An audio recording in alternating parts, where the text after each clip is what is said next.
Today's episode is brought to you by Mazars. SoundCartel.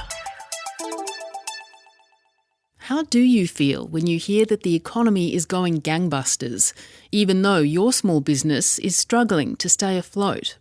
When will we start hearing about figures that truly reflect what the small business sector is experiencing? From SoundCartel, I'm Nicole Goodman, and this is Business Essentials Daily.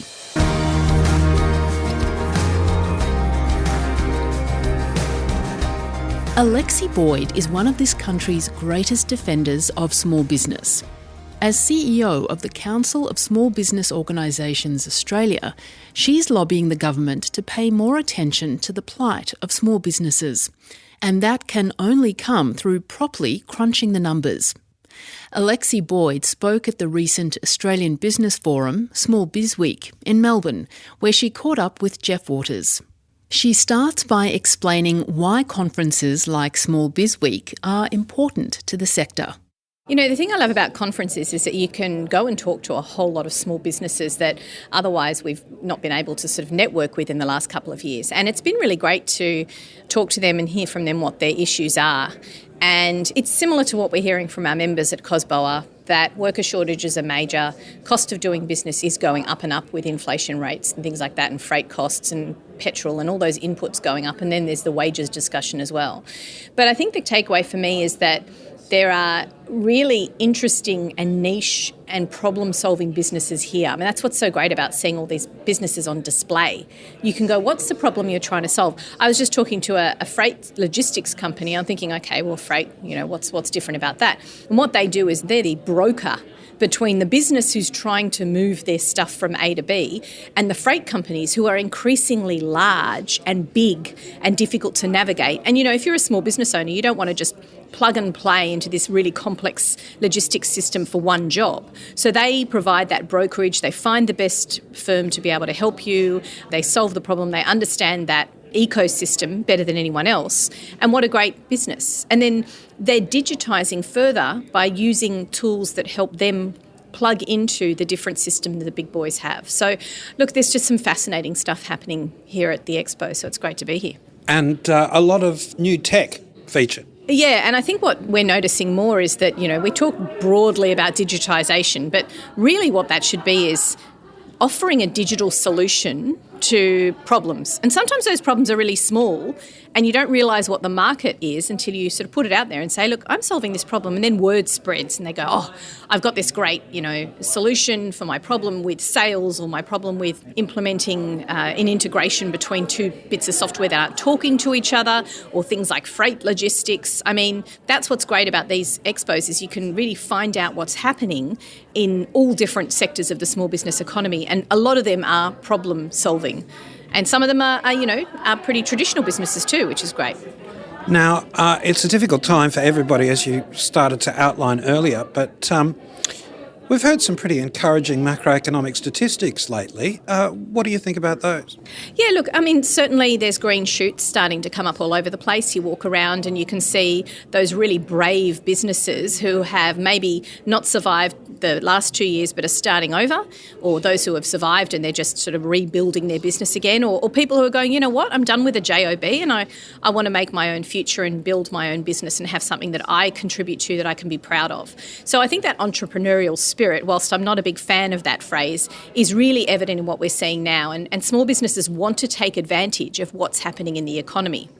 The problem is that when we hear about macroeconomists and we hear politicians talk, they're not speaking that small business voice, because we hear these big numbers and we think, well, that doesn't relate to my business. So when we talk about, you know, an 11% increase in the number of people taking out loans for business purposes, my mind says, well, how many of those are big and how many of those are small?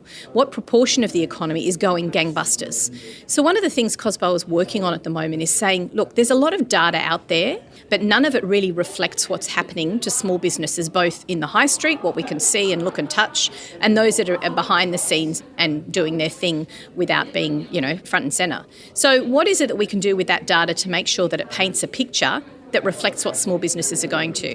And, you ask, why is that important? Well, that's because that's how policy decisions are made, on data, on numbers, a little bit on the storytelling and how small businesses are going through what they go through, but mostly on the numbers. So that macro big picture stuff, we need to start demanding that it reflects what small business is doing in the economy.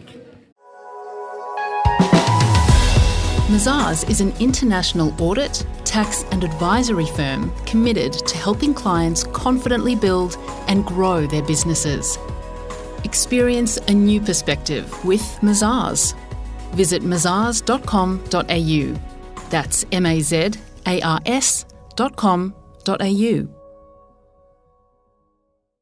Can you think of any other examples of figures that are being thrown about that you're cautious about?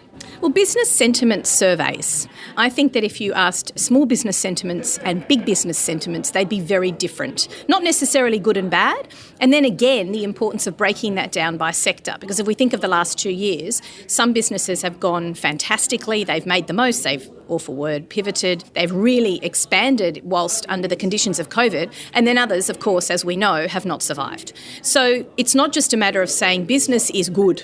Economy is strong. I mean, let's have an intelligent conversation about, well, where is the economy not doing so great? And actually tailor offerings of support, not necessarily fiscal, maybe structural, but tailor that support to the industries that are suffering the most. And sometimes it's not the loudest voice in the room. And that's really important, that you've got an unbiased view of what's happening in small business, so it's not just one industry who's louder than the others.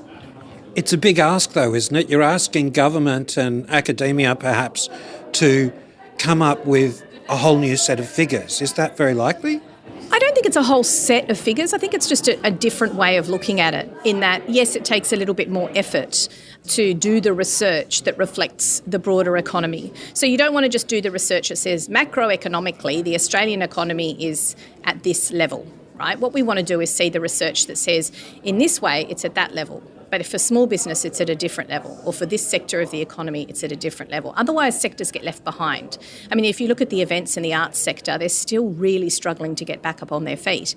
So why don't we do some, investigation into how they're doing and tailor some support, maybe some specific tax rebates to encourage them to invest.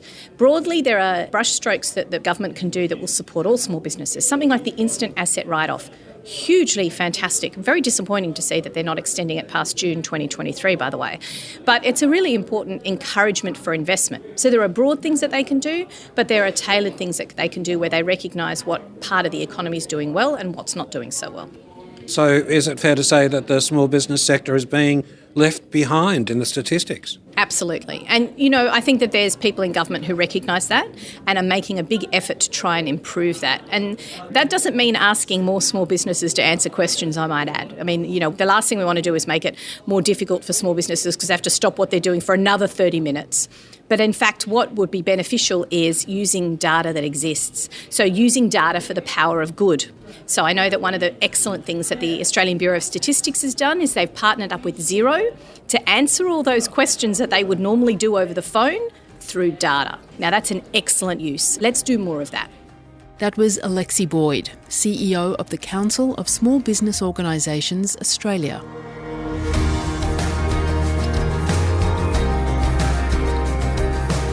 This episode of Business Essentials Daily is produced by the team at SoundCartel. Thanks for listening. I'm Nicole Goodman. We'll bring you more Be Daily tomorrow.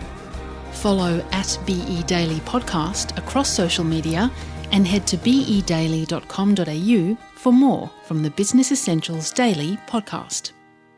SoundCartel. This episode was brought to you by Mazars. To find out more, visit mazars.com.au. That's mazars.com.au.